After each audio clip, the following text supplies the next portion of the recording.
गुजरात के वडोदरा में कलेक्टर द्वारा जमीन एन्य कराने के लिए पैसों का लेन देन करने वाले 3 उप मामलतदारों को सस्पेंड कर दिया गया है। वडोदरा में सरकारी बाबुओं की मिलीभगत से तरह तरह की फाइल पास कराने का एक और मामला सामने आया है, जिसमें कलेक्टर अनिल धामेलिया ने सिंध रोड की जमीन एन्य करने में पैसों की लेन देन करने वाले उप मामलतदार हर्षिल पटेल, महावीर सिनोर और महावीर सिंह गोहिल को सस्पेंड कर ठोस कार्यवाही करते हुए रिश्वत लेकर काम करने वाले अधिकारियों और कर्मचारियों को कड़ा सबक सिखाया है।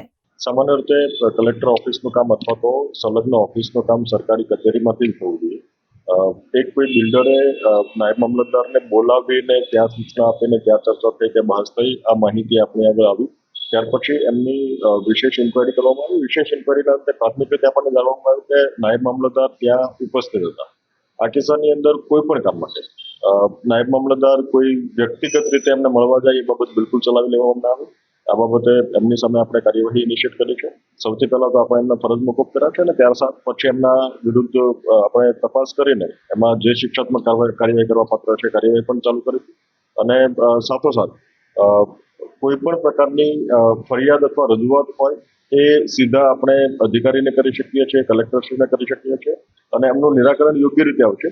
પણ કોઈ વ્યક્તિ આવી રીતે ખાનગી પ્રિમાઇસમાં જઈને ત્યાં જઈને જો કોઈ મળતા હોય અથવા કોઈ પ્રકારની મુલાકાત થતી હોય, સરકારી કામે મુલાકાત થતી હોય તો એ બિલકુલ વ્યાજબી નથી। સિંધરોડની બિનખેતી માટેની ફાઇલ હતી। સિંધરોડ ગામનું રેકર્ડ જે મહીસાગરમાં પૂર આવ્યું ત્યારે 1979માં એ પૂરમાં નષ્ટ થયું છે। આમના કારણે આ ગામની અંદર બિનખેતીના પ્રશ્નો ઉપસ્થિત થાય છે।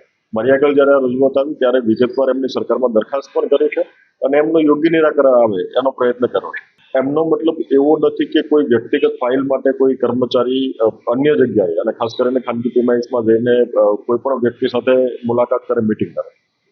બાકી આ ગામનો જે પ્રશ્ન છે બિલકુલ જેન્યુઅન છે અને એમના નિરાકરણ માટે અમે પ્રયત્નો કરી રહ્યા છીએ કે ગામનો બિનખેતી અથવા તો અન્ય પ્રકારના વિકાસકી પરવાનગી માટેની એમની જે અગવડો છે એમનું સુચારુ રીતે નિકાલ। આપણે આ ફાઇલની અંદર જેમ કે અગેન એ ગામની અંદર હાલના તબક્કે રેકર્ડની ઉપલબ્ધતા ન હોવાના કારણે ખાસ કરીને એવી જમીનો કે જ્યાં સરકારનું હિત સંકળાયેલું હોય એ કિસ્સાની અંદર આપણે નિર્ણય નથી લઈ શકતા। એટલે આ કિસ્સાની અંદર કેમ કે અગેન એ દફતરે થયેલી છે એટલે આપણે સ્પષ્ટ રીતે એસ્ટાબ્લિશ કરવું ડિફિકલ્ટ છે કે આમાં કોઈ નાણાકીય લેવડ દેવડ થઈ છે, પણ સ્પષ્ટ રીતે ફરજની અંદર બેદરકારી થઈ છે, નૈતિક અધપતન અને અન્ય પ્રિમાઇસમાં જઈને એમણે આ પ્રકારે મીટિંગ કરેલી છે। એટલે એ બાબત એસ્ટાબ્લિશ થાય છે કે એ સરકારી પ્રક્રિયાઓની વિરુદ્ધમાં જઈને એમણે કાર્યવાહી કરેલી છે। નાણાકીય લેવડ દેવડ થઈ હશે, જો એસ્ટાબ્લિશ થશે તો એમના આધારે પણ એક્શન લઈશું, પણ હાલના તબક્કે એવી બાબત આપણે આગળ સ્પષ્ટ થઈ નથી। તપાસ કરીને આપણે એમની સામે જે શિક્ષાત્મક કાર્યવાહી કરવા પાત્ર છે શિક્ષાત્મક કાર્યવાહી કરીશું। હાલના તબક્કે આપણે એમને ફરજ મોકૂફ કર્યા છે।